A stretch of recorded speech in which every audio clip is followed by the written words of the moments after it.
Hey everyone, my name is KryptoCal, and welcome to the next episode of ATM9 GregTech Gauntlet. This is the second time I've tried this because my audio messed up the first time, but here we go. At the end of the last episode, we finished by crafting up the assembly lines. Both of these, the smaller one and then the large one in the back there, and these have been crucial in our progression in the LUV chapter, and we're basically almost to the point where we're ready to push on and get into the ZPM tier, which is really cool. I've also gone ahead and did a little bit of work in between episodes on other stuff. I went and I added one more alloy blast smelter in the IV wing, which is making us the miraging steel. Miraging steel is the material that we need to make the large assembling factory and also the large circuit assembling factory, both of which we are going to be making at some point. Probably the assembling factory will be made in this episode, but I also went ahead and changed a little bit of how we were storing these materials. We've been using the storage drawers to store all of the ingots, but I think going forward, I am more interested in using some applied energistics emitters like we've been doing down here to limit intentionally how much material of each is coming into our system. That way we actually don't have to use drawers to store this stuff because it'll only buffer up to the amount that we specify, and our disks are more than sufficient to handle that stuff. So yeah, I think going forward, this is how we're going to be setting our storages up from here on out, just to make sure that, you know, we are limiting these resources, but also it keeps the aesthetic a little bit cleaner than just having drawers plopped everywhere. And it also removes the need to have extra channels taken up by storage buses on drawers. And channels are a bit of a hot commodity around here, especially in this wing.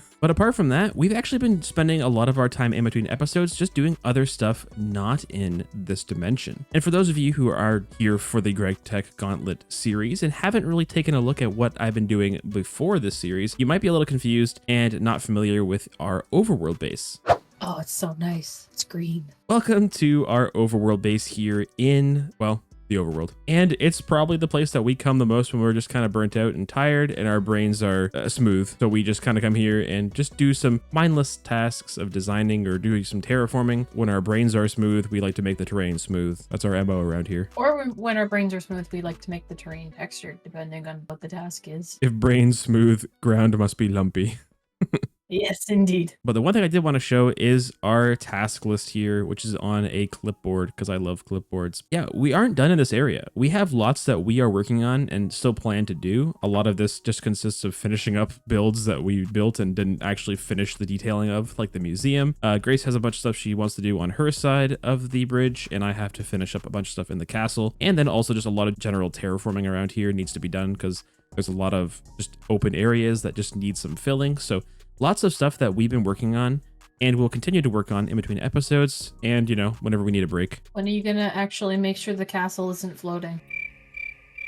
He spends all this work on castle, and the castle has an entirely scary looking cavern in the back. I'm just using the Hyrule Castle from Tears of the Kingdom as inspiration, not Breath of the Wild. So to start off today, I think what we're going to do is craft up all of the new circuits that we have access to. Though we are missing one crucial thing, which is going to be these qubit wafers, which are used for all of the quantum tier of these circuits. I went ahead and made the fiber reinforced boards. We just took some of our epoxy. We combine our epoxy with some annealed copper, which makes the fiber reinforced boards.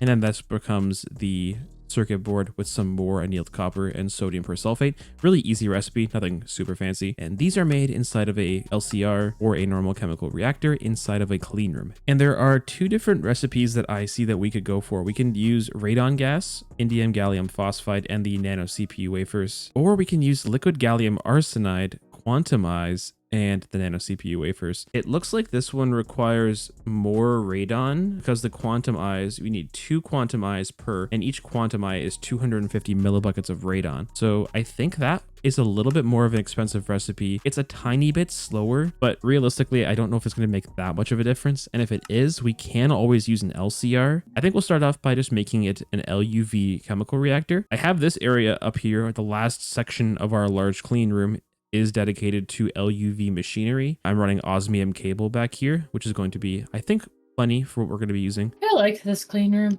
It's a nice clean room. This is a great clean room. It's pretty, but it's also like very functional. I appreciate it. It's like me, pretty and functional. No, you're just pretty. Let's be real, you're not functional at all. You did not think it was gonna be pretty. I thought you were gonna hit me with the you're dysfunctional and hideous. Nah, you got quite the squared shoulders and squared jawline, man. You're squared, is basically what I'm saying. Thank you. Mind you, I am also made of squares. We basically want to put a pause on everything after the HV one down here, because this HV one down here is the final circuit, but everything else can basically be removed, which is kind of weird because I feel like we just set this up yesterday almost. Anyway, we're removing Short-lived. these machines.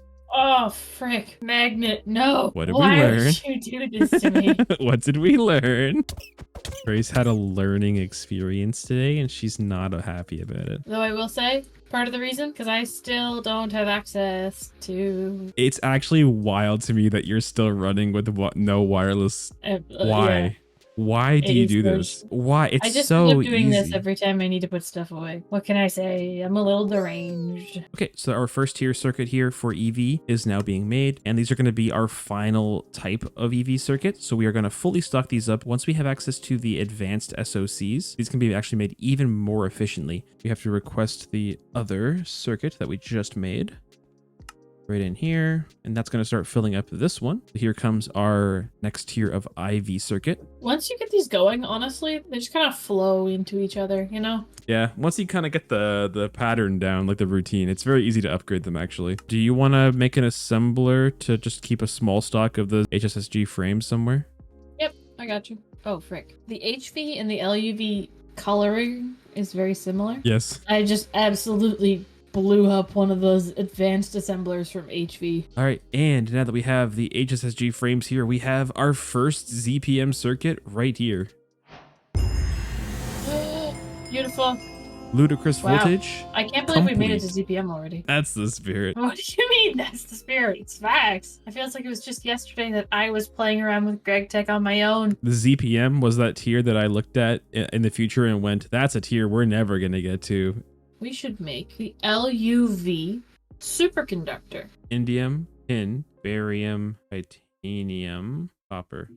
Actually, it's a pretty easy recipe all in all. Yeah, it's not terrible. But yeah, if we can make the superconductor, then we've got one more step towards the Greg Star. The Greg Star? The Greg Star. One I more still can't time believe we for the haven't even... people in the back. The Greg Star?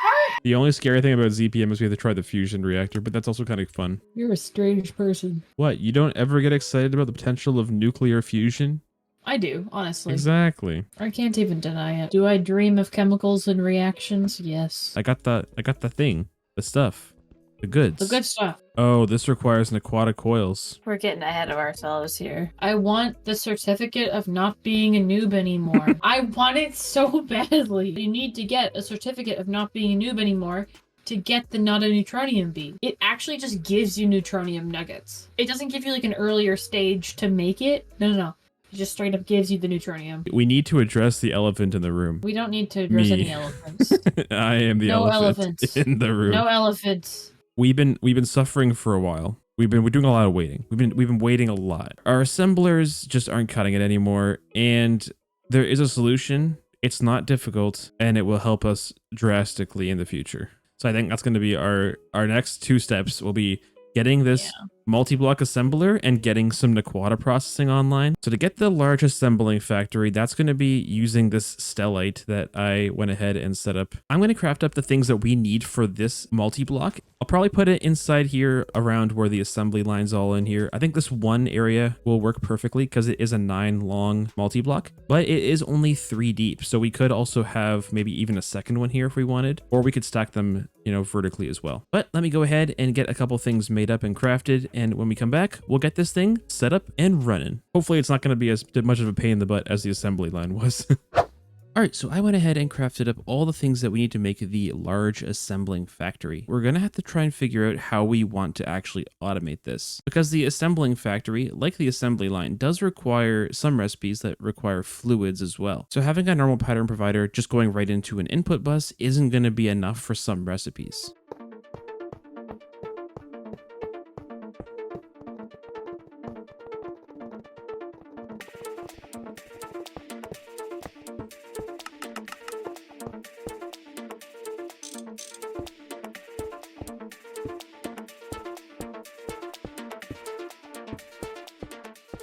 So I went ahead and did a good old classic subnet system here. What I have is our mainnet connection coming into 3 different pattern providers that are all going into this one subnet. So we're going to have enough space here for quite a few patterns on this one assembler. But effectively what's going to happen is it's going to do the exact same thing as with the assembly line, where we're dumping all the pattern outputs into the interface here. Once they come into the interface, it'll then get stored in our storage bus. As long as this has this setting here selected, we're going to be able to have blocking mode work, I think, pretty well. So this should either try to go to the fluid storage bus here or the input bus. And once the crafts are finished, they're just going to come to the output bus here, and that goes right back into mainnet. So nice small little compact setup here. I can cover this all up and we are pretty much good to go. What I'm going to do is start taking some of the recipes from our general assembler. Let's just take the energy hatch here as an example, and we're going to put this into the general assembling factory one. If all goes well and this one works, then I'll just do it for all of them. But let's go ahead and take a look and see how this is going to go. Okay, craft, and hopefully we should see this come in here. Yep, there we go. And that should have come back into storage, which it did. Perfect. So that's actually working. I am going to stress test this though by running multiple recipes at the same time, just to be sure. And I went ahead and moved every single pattern that we have for the general assembling factories here. So now everything is in this one factory, which I don't think will be a problem considering we do have the 16 times parallel control hatches now, thanks to the fact that we are in LUV and we can upgrade all of these, making these run quite a bit faster. So this is going to be an awesome addition to the area. And I think going forward, it's going to be a good idea to scale this up to even have some for different circuit types that we use a lot of. But for now, the most important one I think is just the general assembler. That's the one that I think was bottlenecking a lot of our crafting speeds. So having that one going fast will be a good thing. This is going to be huge, especially for like EBF coils from now on. Absolutely. I kind of want to test how fast I can make a set of EBF coils now. Make me 16 HSSG doing its thing, doing its thing. Only performing one recipe though, it says. Why is it not parallelizing these crafts? Is it because it's the same crafting request? Maybe. It's just not going as fast as I thought it was going to because it's only doing one at a time. I thought it would be able to do 16 at a time, so do 16 every 8 seconds instead of one every 8 seconds. What if I request 2 separate sets of coils at the same time? 16 HSSG and then also like 16 RTM. Yeah, I'm not sure why it's not crafting multiples at the same time. It has a parallel control hatch, which is up to 16 recipes at a time. Weird. What? Oh, okay. So I changed the recipe of the coil to the 16 output blocks. So I basically changed the pattern coming in to always request 16 at a time of the coils. Oh, and now it's doing 16 of the coils at the exact same time. Yeah, that literally just did 16 immediately. That's way faster. That's insane. I'm not sure if that's something we have to do for everything going forward. If we wanted to run fast, if we do it in batches of 16, that feels weird. I feel like that we shouldn't have to change it to do that, but I mean, like, that is a workaround if we do want to do that. If anyone has any suggestions in the comments about how to make this thing run better in parallel, then just let me know in the comments. But I would call that a raging success. We have a large assembling factory now, which is going to be raging super success. I am raging about this. That is the angriest success I've ever heard of. I'm angry about how amazing this thing is.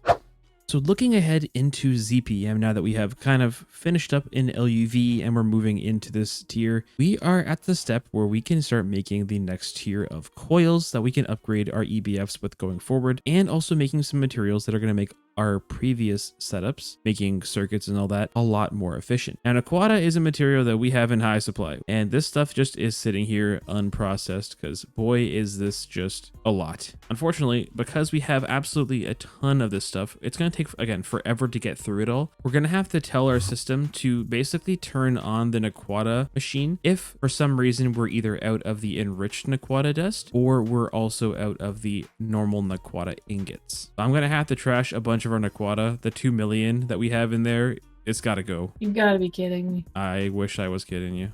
I'm not kidding Bruh. you. My bees worked so hard for that. They're throwing away all their hard work. So the Naquadah bees are running nice and fast now, but now I have the ore processing hooked up to this. So we have the Naquadah being taken care of by our ore processing towers here, and we are getting a very steady stream of the Naquadah dust and also the enriched Naquadah dust as well. Now I am going to configure this to turn off after a certain point, but we do have to give this an EBF now to turn into the Naquadah ingots. Do you want to put it in the new wing? Let's do it in the new wing.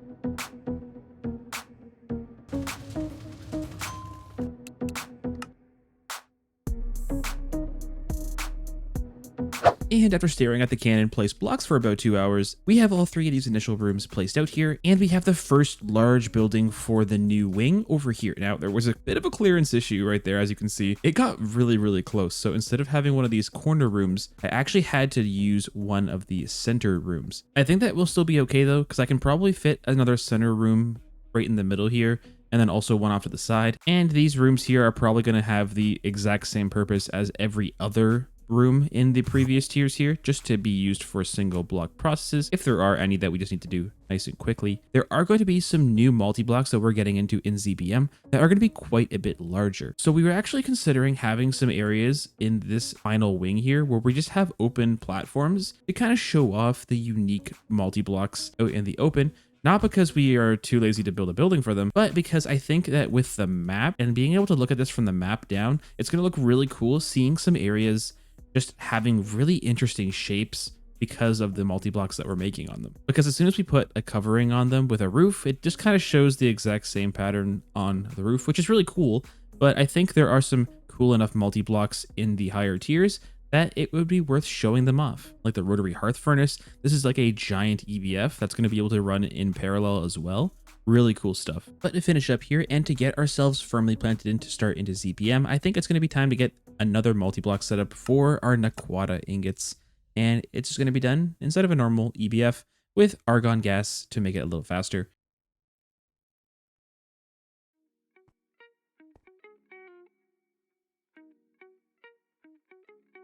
This one on the left here, I'm going to configure to do the Naquadah. So our input hatch is going to have argon, Naquadah dust, set to circuit 2.